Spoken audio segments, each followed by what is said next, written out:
Assalamualaikum warahmatullahi wabarakatuh. Saya Dr. Muniza Akmal, pakar perubatan dermatologi. So hari ini kita akan bercakap tentang eczema. Apakah itu eczema?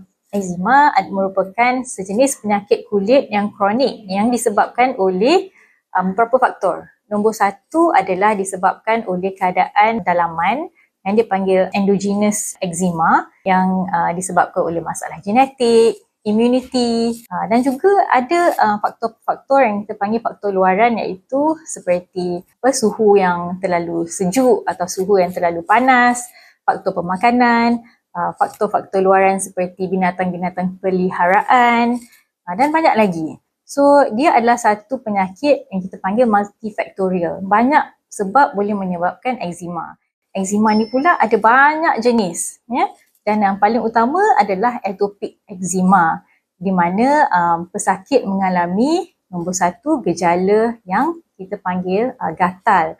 Kegatalan ini sentiasa ada dan mengganggu kehidupan kerana keadaan kulit yang radang. Kita kata radang, kulit ni jadi merah, gatal, bersisik, dan sometimes tu boleh jadi tebal.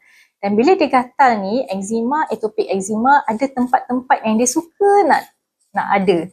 Contohnya kalau macam masa budak-budak, babies, dia akan ada dekat pipi, dekat kulit kepala, dekat kaki dengan tangan. Bila dia dah besar sikit, dia selalu berada dekat kawasan pelipat. Especially macam kita tengok budak-budak sekolah, kalau pergi bermain sukan, berpeluh-peluh dekat pelipat leher, pelipat tangan, pelipat kaki.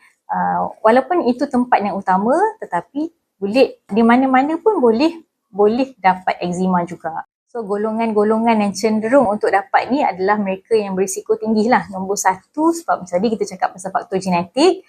Kalau ibu dan ayah pesakit ada masalah eczema, ataupun bukan eczema saja, kita panggil atopic diseases. Atopic diseases ni termasuklah allergic rhinitis macam resdung, allergic conjunctivitis, asma. So ini semua adalah dalam satu bumbung yang kita panggil atopic diseases. So kalau family ada penyakit-penyakit macam ni, kemungkinan besar pesakit boleh dapat penyakit atopik juga, seperti atopic eczema.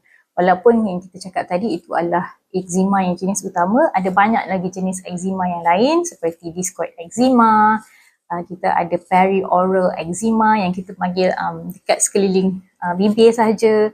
Kita ada juga pesakit yang mengalami periorbital eczema yang dekat dengan mata saja. Ada yang eczema dekat kulit kepala yang kita panggil seborrheic dermatitis, dan banyak lagi. Perawatan eczema dimulakan dengan diagnosis yang sebetulnya. Okey, pesakit digalakkan untuk berjumpa dengan doktor pakar yang bertauliah yang mana boleh membezakan antara penyakit eczema atau penyakit-penyakit lain. Contohnya seperti psoriasis. Bila kita dah tahu kita ada eczema, maka kita kena klasifikasikan tahap mana, tahap sederhana ke, tahap teruk ke, kerana rawatan dia berbeza. Dan rawatan ini pula ada pembahagian dia. Selalunya kita cakap tentang pencegahan. Bila kita tahu apa faktor-faktor yang menyebabkan eczema ini terjadi, kita mesti mengelakkan daripada terkena faktor-faktor tersebut. Itu nombor satu. Nombor dua adalah macam mana kita nak jaga kulit dari segi mandi, penggunaan sabun mandi yang sesuai, penggunaan pelembap yang sesuai, dan kemudian rawatan-rawatan yang khusus. Rawatan-rawatan yang khusus ni termasuklah penggunaan ubat-ubatan steroid. Ubatan-ubatan steroid ini pun ada bermacam-macam jenis, dari ubat sapuan, ubat makan, ubat injection.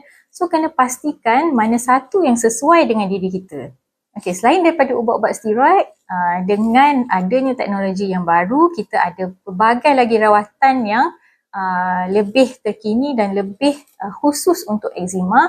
Contoh-contohnya adalah seperti ubat-ubatan biologics dan small molecules, di mana kita boleh melihat perubahan yang ketara antara 70 ke 80% improvement kepada pesakit-pesakit eczema. Bercakap berkenaan pantang larang, kita selalu sarankan pesakit berpantang mengikut keperluan pesakit tersebut. Kerana tak semua pesakit eczema mempunyai alahan yang sama. Sebagai contoh, katalah A ada alahan kepada makanan. Contohnya telur lah katakan. So bila dia makan, eczema akan menjadi lebih teruk.